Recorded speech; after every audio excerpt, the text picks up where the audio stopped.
Hey, salut tout le monde, bienvenue dans cette nouvelle vidéo où on va apprendre ensemble comment utiliser l'approche orientée objet.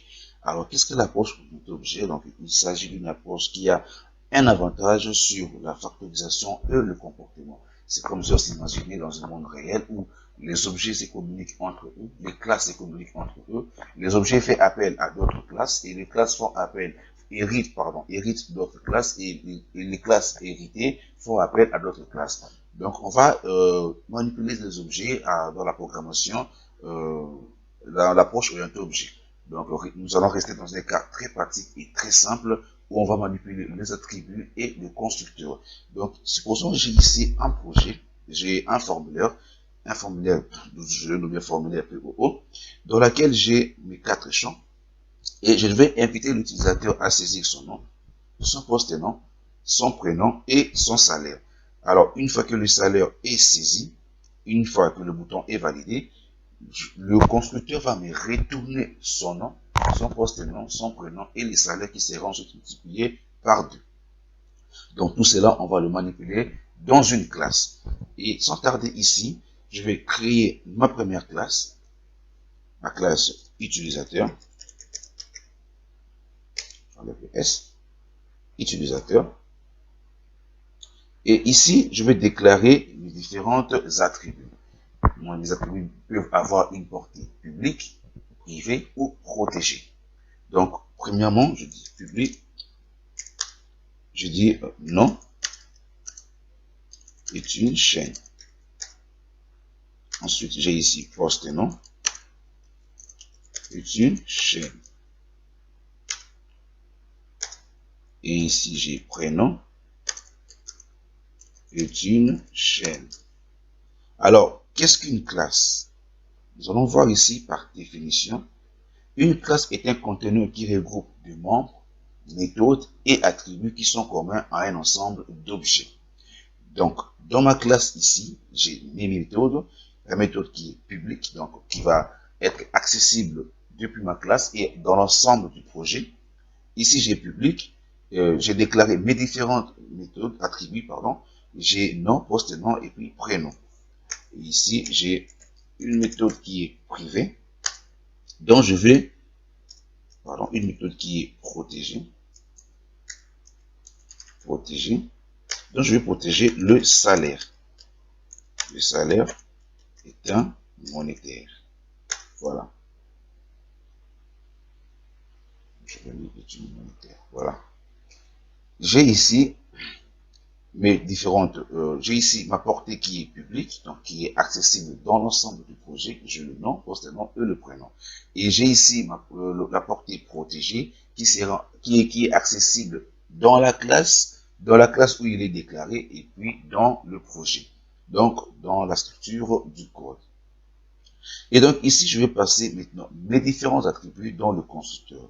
Alors, qu'est-ce que le constructeur? D'abord, qu'est-ce que les attributs? On dit le constructeur, Un constructeur est une méthode appelée lors d'instanciation. Donc, elle permet d'allouer la mémoire et d'initialiser les attributs.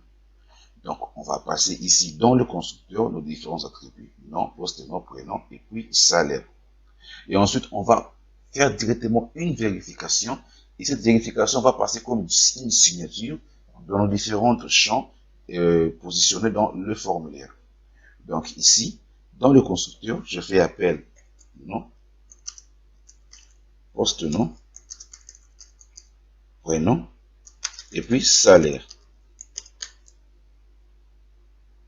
Ensuite, dans le constructeur, je vais passer une vérification. Donc, j'ai ici les attributs. Alors, qu'est-ce que les attributs? Les attributs sont des entités qui définissent les propriétés d'un objet. Donc, on le verra plus tard, je vais vous expliquer plus tard. Ici, je passe une vérification. Je dis si nom égale vide, alors j'aurai le message info qui me dira le nom est vide. Ensuite, je passe une deuxième vérification, sinon si le poste nom est vide, alors j'obtiens l'info, poste nom et vide. Sinon, si le prénom est également vide, alors je reçois le message. Je reçois le message, prénom vide. Je ferme ici. Et je vais aussi vérifier le salaire. Sinon, si salaire égale vide, alors je reçois le message. Veuillez préciser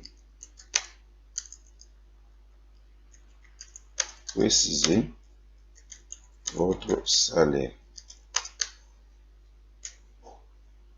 Voilà. J'ai défini une vérification qui va vérifier le nom, donc il va vérifier mes différents attributs, et ces attributs vont passer comme une signature au niveau de mes champs. Alors pour cela, je vais faire appel à un objet, et l'objet, je vais le situer dans le bouton. Cet objet va permettre d'instancier mes différentes classes. Donc j'ai dit objet, je dis utilisateur, utilisateur, je vais faire appel directement à une classe. Je dis user est un objet de la classe utilisateur. Ensuite, dans cette classe, vous voyez directement, il y a une signature qui apparaît, d'où mes attributs déclarés dans ma classe. Donc, j'ai le nom, le poste nom, le prénom et le salaire. Et ensuite, ici, je vais passer une signature avec mes différentes text box, donc mes différentes textes de saisie disponibles dans le formulaire. Donc ici, je passe saisie 1, qui est pour le nom, saisie 2 pour le poste nom, et saisie 3 pour le prénom, et saisie 4 pour le salaire. Ensuite, j'enregistre, j'obtiens aucune erreur ici, et je vais exécuter pour voir comment les champs vont réagir. Donc, une fois que je clique sur le bouton, il me dit veuillez le nom est vide, donc il a vérifié directement par la signature qui est passée depuis le constructeur, et le constructeur a initialisé les attributs et il passe en signature dans mes différents champs. Donc, lorsque je saisis le nom, et là il me dit poste nom vide. Je saisis le poste nom et le prénom est vide, et ensuite je saisis le prénom. Ensuite, une fois validé, il me dit veuillez préciser votre salaire. Donc je précise le salaire qui est ici 2300 pardon. Voilà. Une fois que je clique, je n'obtiens plus de message. Donc les conditions sont bel et bien remplies. Le constructeur a récupéré toutes les informations qui sont saisies dans les différents champs et sont passées dans les différentes attributs.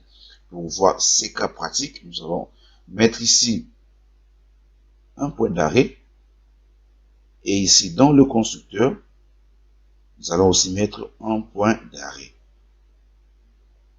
Et nous allons voir maintenant, nous pouvons aussi mettre ici, classe, mais nous allons voir directement comment le constructeur reçoit les informations depuis les champs. Donc ici, je saisis le nom. Le constructeur reçoit et il passe directement dans la classe instanciée. J'ai ici, lorsque je survole le curseur, j'ai ici le nom qui apparaît. Je continue. Je viens ici au niveau du constructeur. Je reçois le nom. Tandis que le poste nom est vide, le prénom est vide et le salaire est vide. Ici aussi, je reçois directement le nom. Donc, il est directement remplacé ici. Je continue. J'obtiens le message poste nom est vide. Donc, le constructeur revient pour vérifier le poste nom. Il trouve que le poste nom est vide et me retourne le message. Alors ici, je clique à nouveau. Et lorsque je clique, je suis toujours là. Donc, le constructeur ne pourra pas passer directement à la saisie 2 sans pour autant que je puisse le compléter. Donc, j'obtiens toujours le même erreur. Le poste nom est vide. Donc, je saisis le poste nom. Je clique sur le bouton suivant. J'obtiens le nom et le poste nom. Donc, le constructeur passe ici en signature le poste nom et le nom. Ici aussi également, le poste nom est passé dans la vérification. Ensuite, je continue. Il me dit le prénom est vide. Je dis prénom. Je passe à nouveau. Le constructeur passe à nouveau la signature. Donc, la saisie 3 est remplie avec la signature du prénom. Et je continue. J'obtiens ici le prénom qui est complété. Et également, là aussi, le prénom est complété. Et ensuite, j'obtiens le message et il me dit, veuillez préciser votre salaire. Et lorsque je précise le salaire, j'obtiens ici le salaire qui passe en signature. Et là aussi, le salaire passe en signature. Donc, j'obtiens vraiment, je vois que le constructeur a reçu toutes les informations, toutes les données qui sont saisies dans les différents champs. Alors ici, nous allons faire en sorte que lorsque l'utilisateur va entrer le salaire, il recevra un message qui va, le constructeur va lui retourner son nom, son poste nom, son prénom et son salaire qui sera ensuite multiplié par 2. Donc ici, depuis le constructeur, nous allons vraiment nous intéresser dans les cas très simples. On n'aura pas à donner d'autres méthodes, la méthode qui va faire appel à l'affichage ou les fonctions qui vont afficher. Mais d'abord, vous comprenez d'abord ceci et ayant un petit peu de base et des idées sur comment ça marche les constructeurs, comment ça marche les classes, comment ça marche les objets et comment les instancier. Et puis, on verra par la suite comment hériter les classes, comment hériter une classe qui va hériter d'autres classes et faire appel à d'autres méthodes qui sont disponibles, qui sont dans d'autres classes. Ici, le salaire, donc ici, ici j'aurai sinon, okay. Sinon, une fois que toutes les conditions sont remplies, tu prends salaire égal à la valeur du salaire qui sera multipliée par 2. Une fois cela est fait, tu me retournes le message, tu dis votre nom, je reçois mon nom, plus nom, plus votre prénom, votre poste nom, je reçois le poste nom, votre nom, je reçois le poste nom, ici votre prénom, et là je reçois le prénom, je reçois le prénom, et en dernier, votre salaire sera donc votre salaire sera 2, et puis je reçois la variable salaire, donc l'attribut salaire. Ici, je vais mettre des petits espaces pour espacer lorsque le constructeur va retourner les données. Voilà, j'obtiens ceci. Je peux supprimer le point d'arrêt. Voilà ici. Ne vous inquiétez pas par ici. Là, il me dit ma variable local user n'est pas utilisée. Donc, nous allons le voir par la suite comment l'utiliser.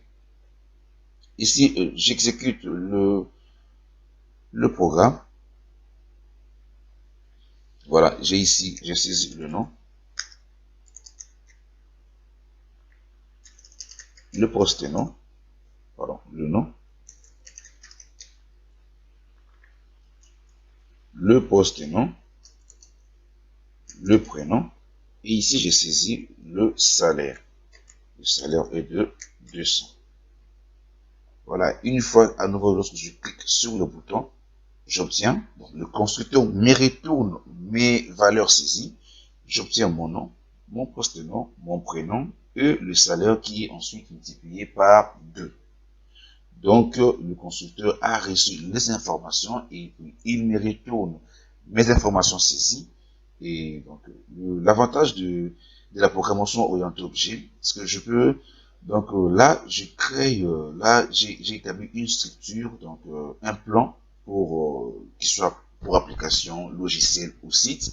Et donc, je n'aurai pas à me casser la tête à venir directement sur chacune des boutons et puis donner les procédures pour chacune des boutons. Donc, directement depuis une classe, je vais manipuler tout ceci et puis je peux réutiliser la même classe dans des différents projets. Donc, plutôt que ici, dans le procédural, on aura dans le bouton, on va saisir toute une source de code dans le bouton qui va juste manipuler par exemple ceci, et puis on aura encore d'autres boutons, et dans chacune des boutons, on va encore préciser donc différentes codes, mais avec l'avantage de la programmation orientée objet, depuis une classe, je donne des différentes méthodes, des attributs, et la classe peut hériter d'autres classes et faire appel à d'autres classes qui vont manipuler aussi d'autres classes. Donc c'est vachement vague, mais ça donne quand même l'idée, l'impression de faire l'impression d'être dans un monde réel où les objets communiquent entre eux, les classes communiquent entre eux. Alors, je pense qu'on a fait le tour dans cette vidéo. On a bel et bien compris la méthode, l'approche orientée objet. Alors, si vous avez des difficultés ou vous n'avez pas compris, dites-les moi dans les commentaires. Je pourrais refaire une petite vidéo sur ça pour mieux l'expliquer et puis mieux comprendre comment l'approche orientée objet. Allez, sur ce, je vous dis à très bientôt pour de prochaines vidéos. Allez, ciao!